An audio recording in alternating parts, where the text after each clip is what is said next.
Welcome to PAO Fans International. We got myself and PanathaFan today. Nick couldn't make it, but let's kick things through straight away. PanathaFan, welcome. Thank you, Sturge. And it's always a pleasure to be joining this podcast to talk all things Panathinaikos. Although on this occasion, this week, so in the last 48 hours, yeah, it hasn't been very pleasant as a fan. But yeah, and that's both on the football front and the basketball front. But let's talk football. The game against AEK, really, this was the must win. It was going to really set us up for championship or fail. And I think, unfortunately, we're staring at a second place spot or worse at the moment after that with AEK's really emphatic win. And it pains me to say it. And, there's really nothing controversial other than a couple of decisions, but the reality is that they deserve to win. We didn't really show up on the day. Our players looked very lackluster, didn't really create much defensive errors. I mean, there's a whole lot there that Vicky can go through and be critical of, but overall, it's just a very, very disappointing output and outcome, Sturge. Yeah.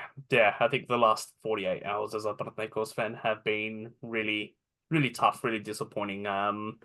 We'll kick things off. So we'll start with the A game. So we lost 3-0 away. It was for the top of the table clash. I think we went in with high expectation, really. We came off a 5-0 emphatic win over Lamia, and with that we had a lot of confidence. There was question marks whether Bernard will play or not. Last minute he was deemed clear to be playing, albeit from the bench. So everything was well. There was a few question marks over 8 players like Gasinovic. There was question marks over um, Mukudi and one other player as well.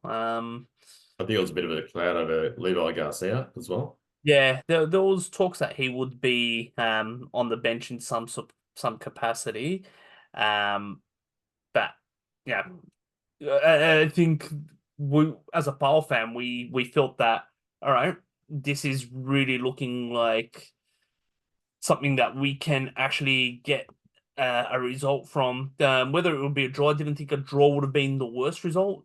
Seeing that Olympiacos and PAOK dropped points, the draw would have been fairly nice considering the schedules, and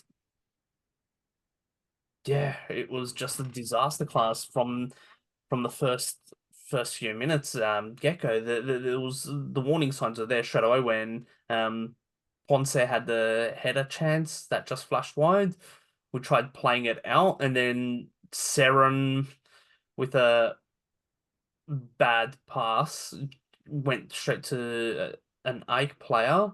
I think it was Eliasson who pretty much passed it to Pineda, who then passed it back to Eliasson, and his shot was too good. Can't really blame the defense or the keeper on that one. That one was just Seren's just really shit passing.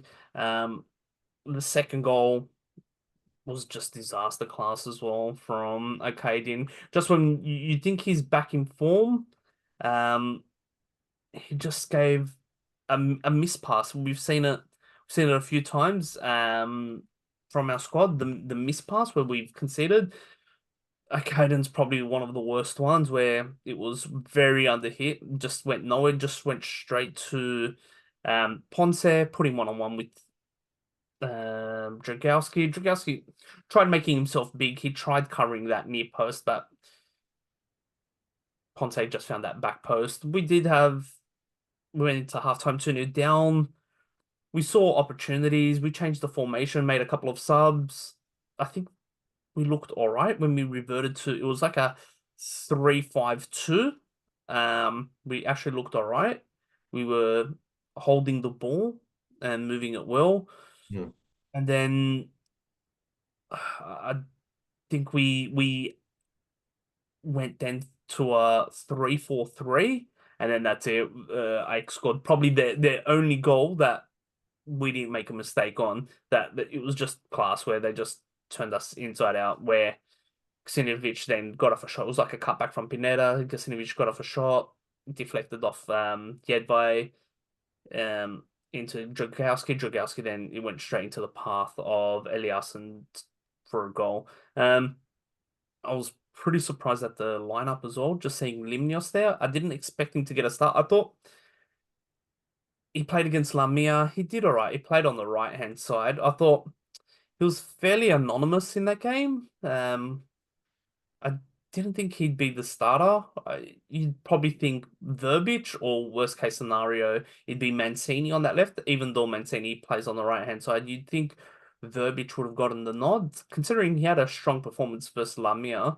I thought he would have gone with Verbic, but yeah, the game plan didn't come off. Yeah, I was very surprised that Verbic wasn't the first choice. I mean, Limnios, he hasn't really started on the left at all. I mean, he hasn't started much at all for us anyway, but very strange decision. But I can't say that was one of the key reasons why we lost. I think it was all over the ground, really, where we struggled. Our midfield got bossed around. I think the halftime changes from Terry, I saw what he was trying to do there. I thought, you know what, that seems like a right move on paper. And it did have an initial effect, but still, we couldn't get on top of them. We could not dominate the game in any way, shape, or form. We couldn't really create more than two chances in during the entire game, from what I recall. Yeah, and both those chances came outside the box as well, those shots. So, I mean, we should have got a penalty. I thought that tackle, yeah, where who was it? Was it Godzilla? It was on Gortita. Yeah, Yeah. it was a clear penalty. It was at 1-0. Would it have changed the game? We don't know. We don't know. Momentum may have changed, but to not It, to not give that a penalty, not even VAR review it, call it up. as a passionate fan, I can't say that I think that the outcome of the game would have changed. Yeah, it would have been maybe going 1-1, but we still not. If we continue to play the way we play, we still would have conceded, and we still would have lost that game. So I don't think it would have changed a great deal. Yeah, I think our approach to the game was just bad from the get-go. We tried playing a direct style of game and just wasn't coming off. I had the intention of putting bodies around 40, putting them around Seren and Bakasetas, and it worked. We couldn't create anything. We couldn't retain possession, especially in that first half. It was it was awful watching. We couldn't create anything. Forty's isolated by himself. No balls going to him. Our midfield's just getting pressed hard, and we just had no answers. Palacios was ineffective. Limnios, once again, for me, just anonymous. It was like he wasn't even there. Um, and yeah, it was a frustrating game. If you're a Panathinaikos supporter, it was probably one of our. It was the worst game. Even Terim said it in the post conference. It was the worst game since he's taken over. And it's come at the worst time. Yeah. Yeah. And part of me thinks, or my thoughts are, and I welcome your thoughts here. I can't hold Terry accountable for that. I just thought our players weren't up to the task. Mentally, physically, skill wise, they just didn't seem to be at the same level. Yeah, I definitely agree with you on that. If it's like it's a final essentially. This is to go top against your one of your biggest rivals, and you just didn't show up. People should be putting their body on the line. They should be going hard, wanting to win the ball, wanting to get that second effort. I can't recall anything that we did right. There was nothing that I could say, yeah, we had a few good passages. No, we didn't. We just had that one play that probably should have been called a penalty. That's about it. But nothing else. There was no big chances. Forty just did a flick header that just narrowly missed the post. Vida was holding Gedvai. That one again. Some refs would give it. You know, I thought officiating was a bit suspect, where one team does 22 fouls and there's no yellow cards. That's and the other team does 15 fouls, 2 yellow cards. Yeah, it's you raise questions on some of these decisions. They would have not had an impact, but it does help psychologically. It does help. Home crowd officiating it was at Yeah, its best. and And yeah, mind you, this is the third game in a row at Opap Arena that we've not received a clear penalty. yeah, yeah, you're right. Game now in a row. So Terim also made that comment where it's a special ground where some decisions don't go your way. He alluded to that, so it gets officiated differently here. He said that point and then wanted to quickly move on from that point. Yeah, I don't think he wanted to blame the rest, but there are certain calls that should get called Yeah. and haven't. Well, he's probably like us. We recognize that the team deserved to lose. So there's no point making the referees a big issue when the bigger picture is that we just didn't step up. And Yeah, then, and if I look at it on an individual level, I mean, the last few games, like I said, and Forti have been absolutely on fire. Unfortunately, we couldn't get any masterclass on them because they had absolutely zero support. yeah, And yeah, and in terms of our attacking moves, how many times did Forti get opportunities to do what he does? nothing. He had two players on him the whole time, so he couldn't do anything. That's why that second half we tried bringing Spora just to just free him up a bit, but still, yeah. But the 3-0 result, it's a fair result. I probably had bigger chances as well. They hit the post twice. I think they had Mm. like another big chance as well. Dragowski, can't even blame Dragowski. I think Dragowski did what he could. He played Yeah. well. Yeah. Saved what he could. Um, Adel was probably fairly good in that midfield and defensive role. I don't recall him putting a foot wrong, and that's about it. Like you can't really blame Forty for Forty tried doing whatever he could. He just had no support from your two wingers who were both eventually subbed at halftime, Bakasetas and Terran. I thought Terran was shocking. And in that formation change, when you got a 33-year-old Twonka that you're relying on to create for you on that left wing, there's issues, and it's something that I've been very vocal about and put blog about the signings that we made or the lack of signings that we didn't make. We just we've got an aging squad, even though Ike's squad was a bit older than us. We've just got some players that are probably past their prime, and Yuan Huanko is going to be one of those players that are gone, and we do need that left back reinforcement. And yeah, I think some of these players will be gone. We've talked about negotiations with Palacios. The rumor is he wants 800,000. In these playoffs though, especially post Artis game, he hasn't really justified anything. No, he hasn't. And I think it's been Palacios probably for the last 3 seasons where he has this hot patch where he does really well and then he goes cold. And then in the past he's gone cold for a while. So I'm fearing that we're probably not going to get much out of him for the balance of the playoffs. And unfortunately, that's what he's been for us. So 800,000, no, is my initial view, but we'll come to that as a separate topic soon. But as far as the output during those playoffs, no, he hasn't lived up to it.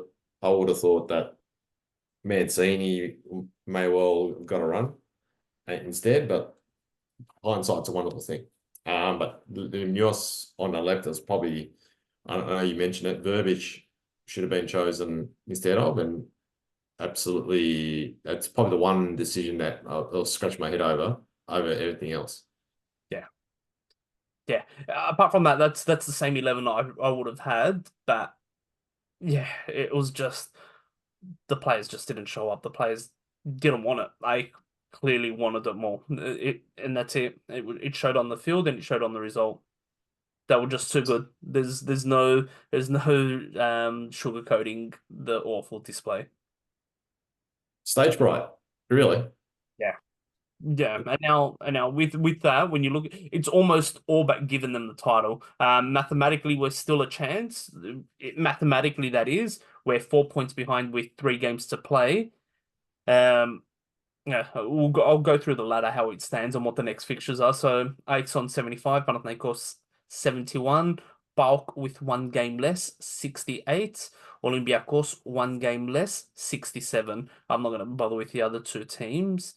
So that's what the ladder looks like. And with the fixtures this week, and this is where it gets interesting. So Olympiacos plays Lamia at PAO, so that should be a gifted 3 points. As we know, Lamia picked up their first point against Bulk, which was the big shock. Maybe Bulk had one eye um, for the A game, and Olympiacos scored in the 100th minute. So, as I say, Metozori, Olympiacos host Lamia, Bulk Ike. That's without a doubt match of the round. If you're a Panathinaikos fan, you're supporting Bulk, or worst case scenario, a draw. You probably want a Bulk Ike win. You want Bulk Ike draw, and you hope Olympiacos beat Ike if you're looking at that, or either way, you want Ike to win Well, the I game. want Ike to lose that, and I say that because for the next round, let's just say, yeah, assume Olympiacos will win, as you said. We beat Adi at home, and Ike lose against Bulk. Yeah, Was it 4 points gap at the moment? 4 points. 4 points becomes one, and all of a sudden we're back in it mathematically. Now I know it's a big ask because we're still going to play in Tumba, but While we play in Tumba, Ike has to go to Pirao. and that's where 1 point. If they lose, we win. It's 1 point difference, and they still have to go to PDR. We've got Barwick and Tumba, then we've got 2 home games. Yeah. No, we've got Aris at home, we got Bulk away, and then we've got Olympiacos at home. Yeah. So if we're 1 point behind and we pull something, a rabbit out of the hat, we get a win in Tumba, which nothing's impossible.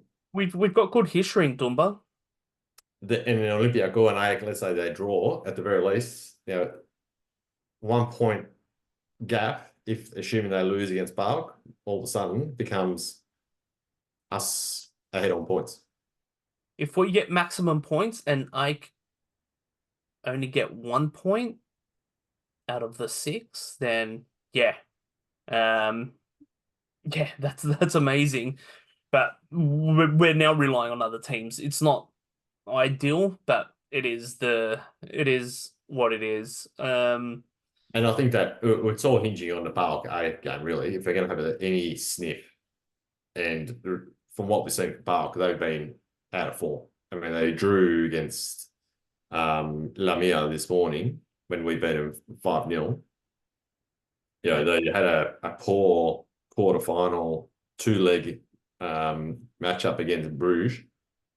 So they're definitely out of form. So for them to then beat AEK at home, it's a big ask. Well, they've got title aspirations, so they need the win as well.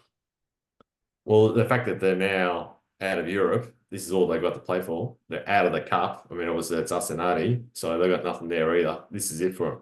It's all nothing. It's all make or break. Yeah, this is their final.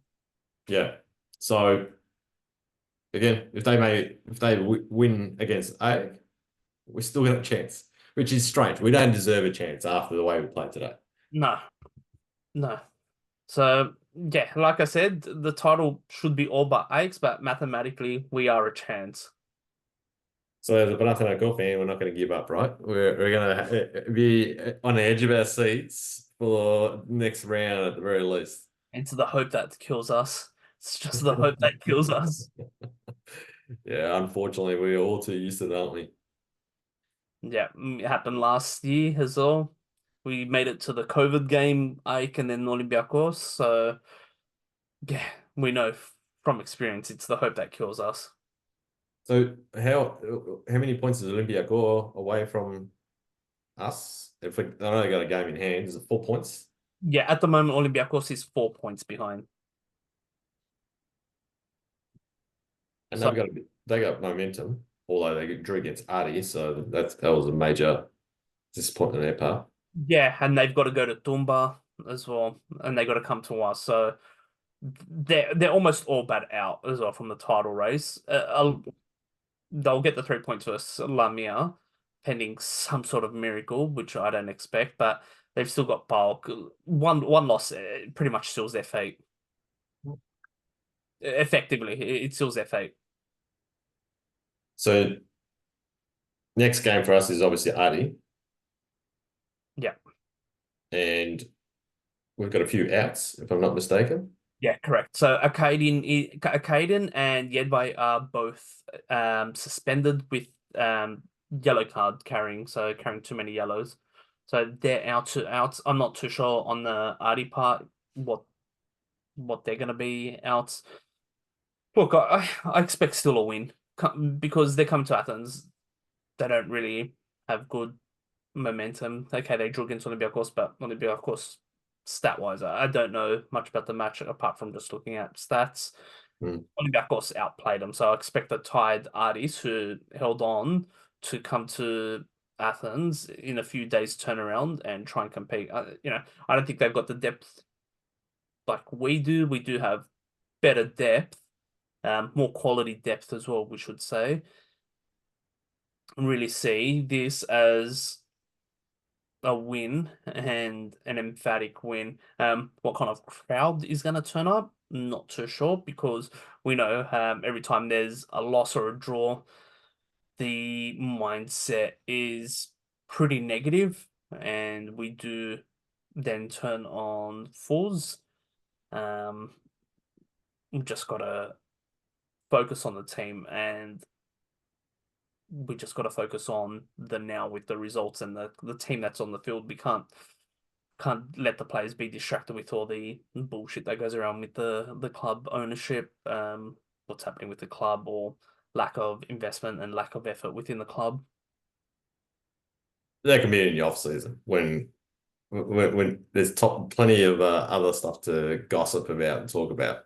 Yeah. But reality is now we've got still 4 games to go, all critical games, a cup final, which is going to be our ticket to the Europa League at the very least if we win it. So there's plenty there for really to be focused on outside of just the off-field stuff. Exactly, exactly. So we do have artists, which is this weekend. I think then there's a gap. Yeah, 1 week off where Greek Easter, and we do return. Oh, a little bit more delayed than that. So it's like almost 2 weeks off essentially until we play Bulk. So at the moment it's in Greece time it will be the 28th that we play. Uh American time 28th, Australian time 29th. Then the Bulk game would be on the 15th of May in Greece and America. Will be on the 15th of May, while Australia has it on the 16th of May. So more than a 2 week gap, I assume. And then the final game would be the 19th of May, America, Greece, 20th of May, here in Australia. I do think that could be the Europa game that could have caused that little bit of a push. Not too sure, but I can't see the schedule being pushed out anymore. The cup is looking to be scheduled on the 25th of May. At the moment, it was looking penciled in with the 18th of May, but due to the Olympiacos progression in Conference League, the third tier competition, not the Champions League or Europa to be mistaken, third tier competition, um, it looks like it's been pushed out. So we're still a month of football, really. And then, so end of May, June comes along, and European football is probably going to start 1 month later. So not much of a gap there.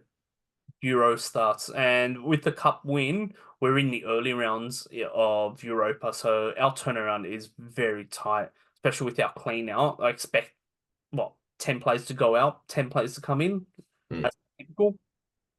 So do expect that to occur, and we're going to have very minimal time to be ready. The early rounds, you're going to verse some farmer teams, but the preparation's not ideal. I think we saw with the farmer teams, some of the, there's always surprises in those early rounds from what we've seen from other clubs.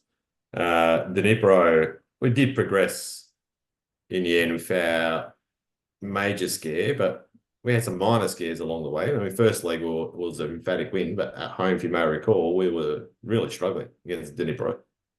Dobbik really showed his class that game, and look at him now, he's just tearing it in Spain. So Yeah. So we're going to be on. And again, I know bringing it back to the schedules that we got, the higher up we finish in terms of whether it's championship or second or winning the cup, the more of a breathing space we give us in terms of European qualification, because that's going to be critical for us, as stating the obvious. We can't drop any more points, and unfortunately, that's what we did last year, where we sort of choked at the end. Didn't think that we were in the same position this year because we've had some good momentum, but yeah, I don't know. I feel like the roller coaster is going to continue. yeah, and think about it. Our last couple of games we drew against Kifissia and Lamia at home. That's 4 points. We'd still be equal with Ake if that was the case. So yeah, I think probably we'll know in a month's time, especially when we do our final review of the season. But where the season was lost, whilst the expectation was we weren't going to win it, there was hope. Yeah, With our yeah, squad being second, third best squad in the league, budget wise, and like I said, it's the hope that kills you. We got we put ourselves in a position to win it, and we just couldn't. yeah. Well, let's not give up yet. Exactly, exactly. But yeah, it's an interesting this match day. This match day will really determine pretty much the league. If Ike wins here in Tumba, that's the league. Yep. Oh, that's it. This is really their championship game, isn't it?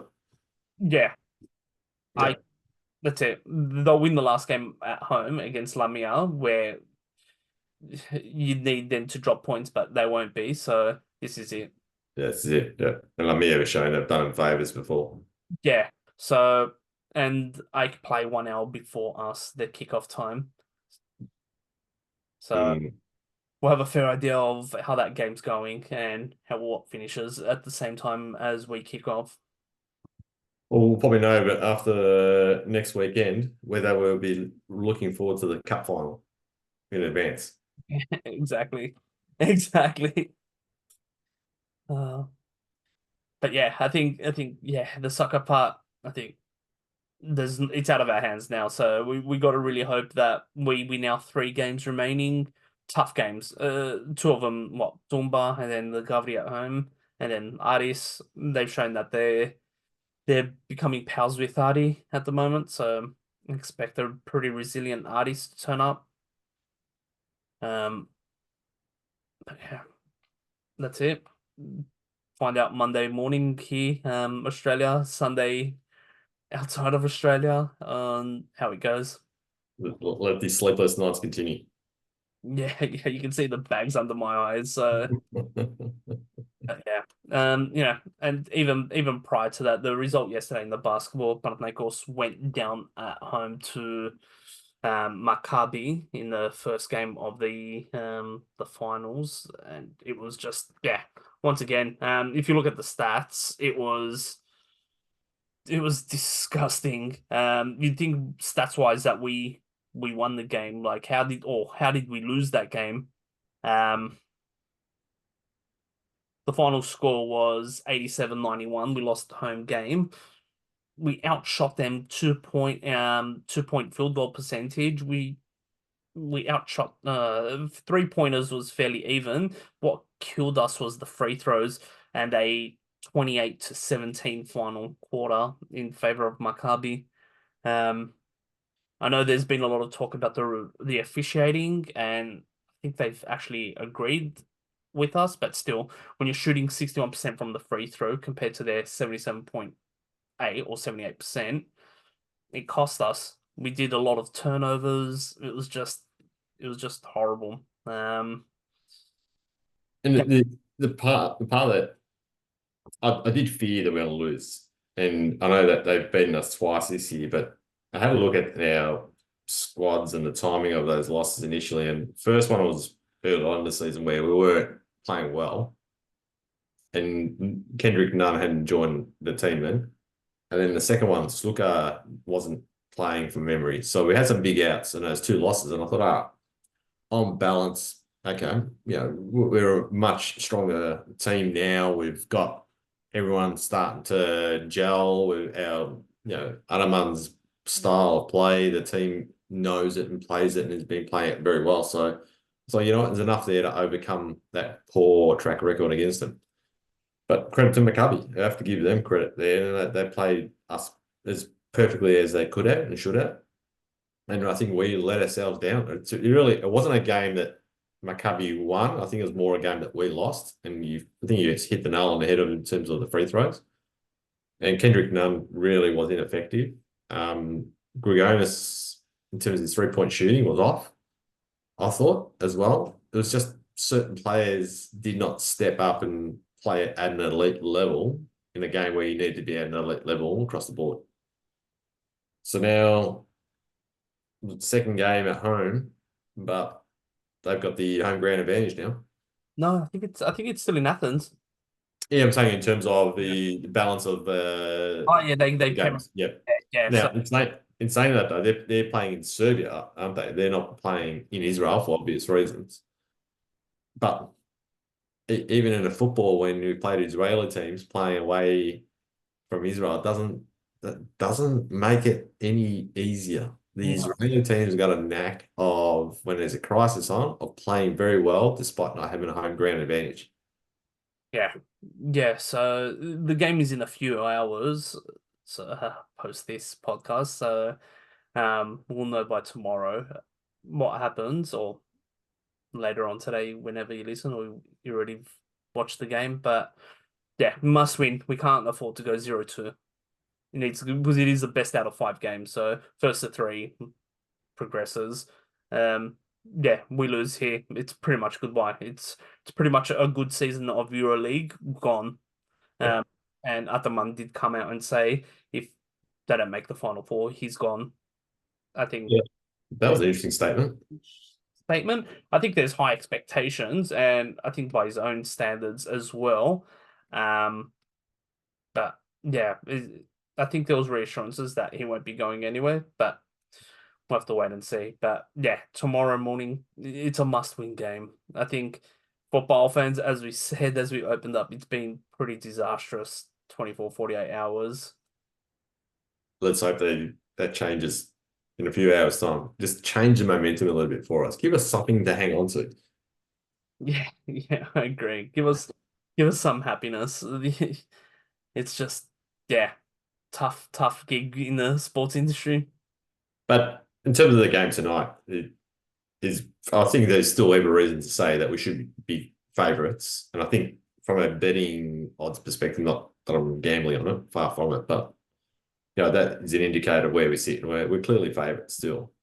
And it's just one of those games where I think what could go wrong did go wrong for us. And again, they had players that stepped up and really delivered when they needed to. So I don't know, maybe I'm being optimistic here, Sturge, or maybe I'm trying to that thing that you call hope that you mentioned earlier is still lingering for me.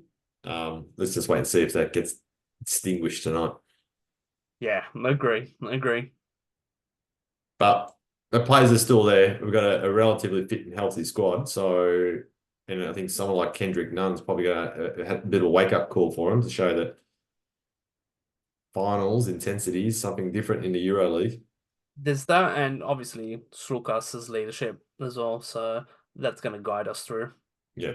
Yeah. So fingers crossed. Next podcast, we'll be talking about how we're going to Final Four. Yeah, exactly. I think yeah, the next podcast will be covered by American counterparts post the artist game, because then there'll be that little bit of a break. But I think we're pretty exhausted, and I think we've wrapped up what we could um without our emotion involved, because else we'd have to flag that this isn't suitable for all ages. So I think with that, PanathaFan, pleasure. So it's always a pleasure. All good. For those tuning in, thank you for listening. Drop us any comments.